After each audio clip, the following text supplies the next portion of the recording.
హిందూలోనే వచ్చింది కరెక్టే కానీ బట్ మనం పద్దాక రిఫర్ చేస్తే అదేదో అసూయనో ఇంకోటనో కృష్ణరాజు గారికి ఇట్లా అని అట్లా అని వాళ్ళు సోషల్ మీడియాలో మీ మీద నీచంగా ప్రచారం చేసే అవకాశం ఉంటుంది. ఇక్కడ వారు నీచంగా చేస్తారో చేసుకోవచ్చు, లేకపోతే చేయకపోవచ్చు, మనకు అనవసరం ఉండదు. కానీ ఒక వాస్తవాన్ని వాస్తవంగా దాన్ని మనం చెప్పలేకపోతే మనం ఈ సమాజానికి ద్రోహం చేసినట్టు అవుతుందండి. ఇది నేను చెప్పిన ఈ వేశ్య కేంద్రాలకు సంబంధించి దాదాపు 150 స్వచ్ఛంద సేవా సంస్థలు అమరావతి చుట్టుపక్కల ప్రాంతాల్లో పనిచేస్తున్నాయి అంటే అక్కడ ఎంత తీవ్రంగా ఉందో ఆ సమస్యను అర్థం చేసుకోవాలి. అట్లాగే ఎయిడ్స్ అని చెప్పి ఒక స్వచ్ఛంద సేవా సంస్థ నడిపే ఒక వ్యక్తి నాకు స్వయంగా చెప్పారండి.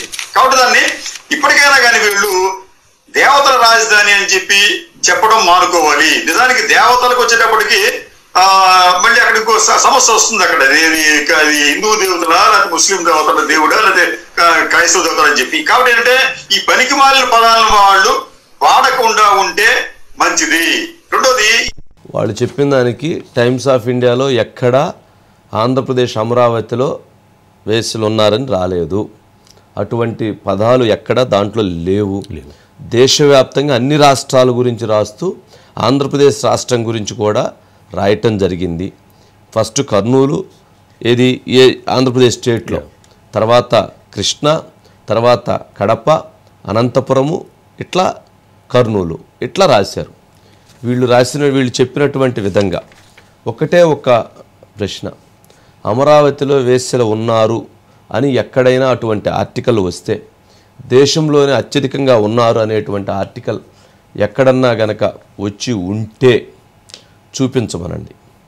అలాంటి వార్త గనక వాళ్ళు చూయిస్తే, ఈ టైమ్స్ ఆఫ్ ఇండియాలో మొన్న వచ్చినటువంటి దాంట్లో చూయిస్తే, వాళ్ళు గనక చూయిస్తే, సాక్షి మీడియా చూయిస్తే, నేను ఈరోజు మహా న్యూస్ ఛానల్ మూసివేసి నేను వెళ్ళిపోతా.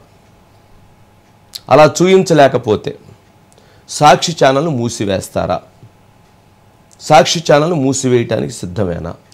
నేను మహా న్యూస్ ఛానల్ మూసివేయటానికి నేను సిద్ధం. ఎందుకంటే ఇది తల్లుల్ని అన్నారు, అమ్మల్ని అన్నారు, అక్కల్ని అన్నారు, చెల్లెల్ని అన్నారు. ఇంతకంటే ఇంకా మనిషి బ్రతికుండి కూడా ఏమీ సాధించేది ఏమీ లేదు. నాది ప్రకాశం జిల్లా, కానీ అమరావతిలో వాళ్ళు చేసినటువంటి త్యాగం చూసిన తర్వాత, వాళ్ళు చేసినటువంటి పోరాటం చూసిన తర్వాత, వాళ్ళు ప్రతి ఒక్కరికి, ఈ రాష్ట్రంలో ప్రతి ఒక్కరికి కూడా వాళ్ళు బంధువులు. వాళ్ళు త్యాగం చేశారు ఈ రాష్ట్రం కోసం. అందుకు నేను సవాల్ చేస్తున్నా, ఈ సవాల్ని స్వీకరించి ముందుకు రాగలిగితే సుధాకర్ రెడ్డి గారిని కూడా పిలుద్దాం డిబేట్కి, కేఎస్ఆర్ని పిలుద్దాం డిబేట్కి, వస్తే జగన్మోహన్ రెడ్డి గారిని పిలుద్దాం డిబేట్కి, భారతి గారిని పిలుద్దాం డిబేట్కి. అట్లాగే నేను ఉంటాను. ఎక్కడంటే అక్కడే కూర్చొని ఆ రోజే ఛానల్కి సంబంధించినటువంటి దాంట్లో సంతకాలు చేసుకుందాం.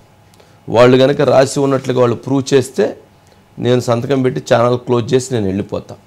అదే గనక దీంట్లో ఎక్కడా కానీ ఆర్టికల్లో లేకపోతే వాళ్ళు ఛానల్ క్లోజ్ చేసి వెళ్ళిపోతారా? ఇది నా సవాల్. సిద్ధమేనా? నేను ఇప్పటి నుంచి సిద్ధం.